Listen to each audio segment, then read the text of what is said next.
So the question we get in our inbox all the time is about what we do for a living, what he does for a living, how we make money. So we're gonna dive into that, you guys. I don't just wanna share that, what we do now, because you're coming into a place where it's the middle of our story. But I wanna share our whole story and how we got to where we are. Right now, we are a stay-at-home family. And you're probably like, a what? Like, it seems like a foreign term to people who are outside of it. But a lot of my friends are living the same thing, and it's just a dream that we've always had. And we're realizing it and it's coming to fruition, but it's been a process. So we want to not just say like, look, this is what we do now, but I want to show you guys and set up the stage of like where we started and how we got here, especially if you're like, what is that? I want to be a stay-at-home family. We want to inspire you guys and just share our journey with you so that if it's something that you want, you know you can do it. Okay, so I do want to say a lot of times the messages we get say things like, wow, you guys are so blessed to both be able to stay at home. Man, I wish I could do that. Man, I wish my husband was home more. Oh, our life doesn't look anything like that. You know, I wanna say like, yes, we are blessed. Like, hands down, God has blessed us, but he has not blessed us just randomly, like dropped it into our lap. Here you go, here's this life that you've dreamed about and everything you want. Yeah, he didn't say, I pick you. Right, we weren't drawn out of a hat, magically selected while we were just laying in bed or going and working our normal jobs without any other thoughts. This is a situation where yes, we're blessed, but God blessed our feet as they were moving. He blessed our hard work and dedication and determination and continues to do so. So I just wanna say like, it's not some random thing that we just got really lucky and that it can't happen to you. Like if you want it, it totally can. Let's start at the beginning. John, when we first got married, what did it look like? When we first got married, I was mostly unemployed. He was voluntarily It's like some Princess employed. Bride, and he's like, he's mostly dead. I was only mostly dead. I was mostly unemployed. I was working at our church, but barely making any money. Danielle got pregnant, and she was working at the Apple store at the time. You were working part-time. Yeah, I was working part-time. I literally was making like $100 a week. And so I was working full-time, but I was pregnant, and so I think we got married in June. Tyler was born in September, and I went on maternity leave. At the end of that 6 weeks, I was like, I don't want to go back. And he was fully supportive of that. Like, no, yeah, I want you to be here and take care of our baby. Having at least one stay-at-home parent is something that John and I have always valued. And so that was important to us, and it was kind of a, well, we'll make it work. Right, I literally was like, I'm gonna go join like the army. Yeah, he thought or at one point. Like if the church won't bring me on full time, I'm gonna go into the military. Yeah. So he had been doing video, like just playing around, teaching himself how to edit videos. And so right around the time that I had Tyler, the church decided to hire him on full time to do their video announcements. Yeah. But he was still making like I was making less than what I was making. 28 to 30,000 a year. Yeah, so we actually took a pay cut, which was still fine for our small family. But Tyler was 6 months old when we got pregnant with Elena, and we moved into a townhouse, which was a little more expensive, but we needed more space. So we moved into a townhouse. John had gotten like a little raise. I think you were probably making what I was making at Apple at that point. Yeah, maybe. You know, we were scraping by. Yeah. You guys, like there were some months where we did not know how the bills were going to get paid. I mean, it was tough. We made a lot of sacrifices. We didn't live lavishly. It wasn't like we were maxing out and living like above our means, but like our means, we were matching it, and that was just getting by. When I was working too, it wasn't like, you know, just normal 40 hours a week. It was like I was working at the church, then volunteering at the church, so I was literally gone like 5-6 days a week. He also volunteered on the worship team, so he had to go to worship practice and then be there all day on Sundays, and with his job there. He had volunteered for youth worship, so that was Wednesday nights and then another night of practice that he was gone. And John has always been the kind of guy when he has a job, like he doesn't just do it part way. He's like, I'm all in, whatever you need and more, like above and beyond, because for him he's always seen a bigger picture. Like, I'm going to put in all this hard work now and it's going to help propel me forward. I might not be getting paid for all of it now, but down the road it's going to add value to me as somebody that's going to be hired somewhere. I mean, you worked all the time, and I was home with the 2 kids. I think at one point I tried selling, like baking cupcakes and selling them to make some money, just shopping for everything secondhand and just trying to afford everything where we could. This is not sustainable. He's gone too much. It was very stressful at home. We're barely making ends meet. And so we were like, this is not how we want to keep living. So then he started learning how to do weddings for free. Someone in the church had said, hey, can you come shoot my brother's wedding? And like, we'll pay you $100 to do it. And I was like, oh, great, yeah, sure. Yeah. And I mean, $100 for one day of work? Yeah, that was my mentality, like. But I was gone all day, and it took me not taking into account the actual shoot, like editing. To edit. Yeah. So, but at the time, $100 was $100, you know. Yeah, so, that was big for us. It was like, okay, cool, and so I did it, and then I was like, well, maybe this is something I could like actually like start doing. From there, I started doing weddings for like free or next to nothing for my friends and just for people in the church, just to get my foot in the door. He very quickly got good at them.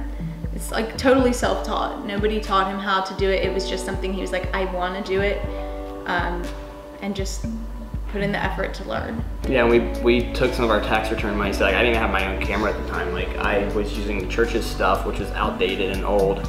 And so I was like, well, let's buy, or we both were like, let's take our tax return money and buy, and it was a cheap still camera, but it worked for what I needed to do, and so that's kind of where I started with all that. So he slowly got better at weddings and took on more weddings and charged a little bit more. At that point, we were making enough to actually buy a house, which is good because we were due with Jude, our third kid. So we bought this house. It was, I'm not kidding, like it was a stretch. We're like, this is the top of our budget, which doesn't seem wise. I understand that. I fully understand, like, why would you shop at the top of your budget? But we're about to have our third kid. It had a room for all our kids. It had a room for an office for him to edit. It had a room for my parents to visit. It was something we were gonna grow into and stay in for a long time. But again, we found ourselves like, all right, we're like hustling really hard to make ends meet. And it was another situation where he was still gone a lot because now he's doing weddings, and weddings had him gone on weekends, and then editing full time, and he still had his job at the church. Yeah, I was like going on at the same time. I didn't like think about that. Yeah. So again, it was something where we're like, we don't want to keep living like this. What can we do? So the month after we bought our home is when I bought a starter kit with Young Living, and that was because I really started learning about health and wellness, taking care of yourself, like organic food, all kinds of things, and I really wanted all kinds of things we couldn't afford. All kinds of things we couldn't afford. I really wanted that for our family, so I was like, and you were the same way. You were like, yeah, totally on board. Well, so it's something I trusted you to make those decisions. So. Yeah. So it's something that we decided was important and we wanted to prioritize. So we started ordering oils and supplements and things for our family to use. And then I did my best to share it to get my orders paid for so that it wasn't a burden on our family. And so that was just like in the background. That wasn't something I was actively out like running a business, slinging oils, teaching classes, whatever. I didn't do a whole lot other than share genuinely. I mean, I probably gave away more oils than people actually bought at the time because I just love people with my Young Living. That's just always how I've been. But that was kind of, that's the foundation, just so you know, for what we do now. So that's where it started, even though it was kind of idle in the background. And also at the same time, while we were at the church, a friend of ours had suggested we start vlogging and creating videos. And at the time we had no idea what that was. So we looked it up and we're like, oh, this is cool, we could do that. Like we already do video work, and so you know, we have cameras and stuff, let's start creating some stuff. So we just kind of, as we could, started posting videos. It was more a hobby than anything. Yeah. I mean, you guys, YouTube is still more a hobby than anything. That does not pay the bills.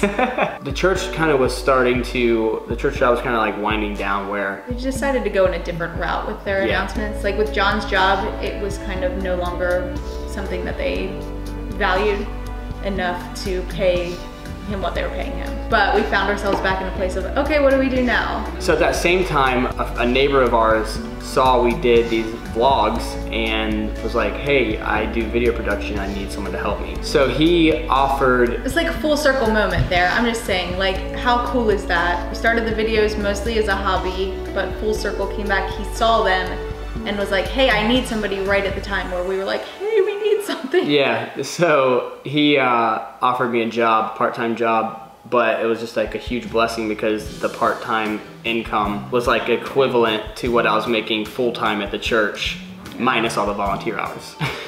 And we have a crying baby, so I'm gonna go grab her. Carry on. So for me, obviously I was jumping up and down, like overjoyed after years of him being gone all the time and like scraping by. We were in a position where he was gonna be home more. And it's honestly 100% because of the hard work he put in with like way more work and deserved way more than he was being paid. But all of that set a foundation for him to be valuable and an asset in another business. So John started doing that, stopped the church work. He was still doing weddings, and that was basically his full-time thing. We focused more on our videos and our vlogs until 2 years ago. People kept asking me about oils. I would get DMs all the time. What are all these little bottles all over your house? I see all like the brightly colored little things, like, or I see you use essential oils. I've been wanting to know so much about them. Can you share about that? And so I was like, John, I think we need to do a video or a live, just like explaining what are oils and why do we use them. So 2 years ago, we sat down and I did a live video and answered people's questions. And you guys, like, I had so many emails. I mean, I spent days just responding to emails with people who were like, I need this, I want this, like, help me get started. And so that we realized, and I always felt like God had something in that for me, okay, but I didn't, I guess, realize the full potential, and I always kind of just waited for John and followed his lead on those sorts of things. So here, the fact that people were so desperate for that information and wanted to know, and it's something that we had been using for 3 years already, and I felt very confident in sharing and educating people, and we just kind of took off with that. Okay, so if you guys look up residual income, because that for us shifted everything, and that was like this is a game changer. This is something we want for our family, because this type of income means that we can be a stay-at-home family. We can build now and work really, really hard now, and 5 to 10 years from now, retire basically, and just enjoy our life with our kids and give and do all the things that we dream of doing. You guys may not have seen some of our videos. We talk about some of our goals and plans for just making a difference in the world. Now, to answer the question of what we do currently. So as of September of last year, we started curating videos for Facebook, and that I feel like was a long time coming. Like, think about the years and years that we invested into creating content. Facebook was a big game changer for us. That is actually half of our income right now. It comes from the videos that we make for Facebook. Again, I think it's one of those things where we worked really hard for a long time, and then at the right timing, God poured out a blessing over it. Between that and Young Living, that is how we make money. We actually teach a team of over 800 people right now and mentor them in like their wellness journeys and using oils and supplements and non-toxic products. That's my passion. I love teaching people how to bring balance to their bodies and their emotions and just to feel their best. So that's something that I kind of thrive in. And then John loves his creativity and getting to pursue that with our videos. I just want to encourage you guys, if you have a dream, go for it. There are so many times that I gave myself excuses and like let myself feel like I couldn't do it. I wasn't good enough, I wasn't smart enough, I wasn't a great enough leader. We had too many kids, I was too tired. There wasn't enough time. There's never enough time. So I just want to encourage you, if you have a dream written on your heart, don't let anything stop you. Put those insecurities and the excuses aside and say, I'm running for it, because I promise you, again, from the outside, we look incredibly blessed, but that blessing did not fall in our lap. We worked really hard to get here because we knew what we wanted. We know that we're not done yet. We know where we want to go, and so we're continuing. Thank you. That's what we do. That was our story.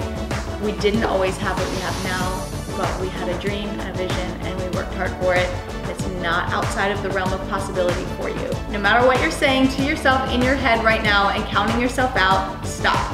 You can do it. It's for you. If you want it, it's for you. I hope this video has answered all your burning questions, but even more than that, I hope it's inspired you to run after your dreams, no matter how big they are. Never let anyone tell you that your dreams are too big. You can do it. Okay. We love you guys, and we will see you soon.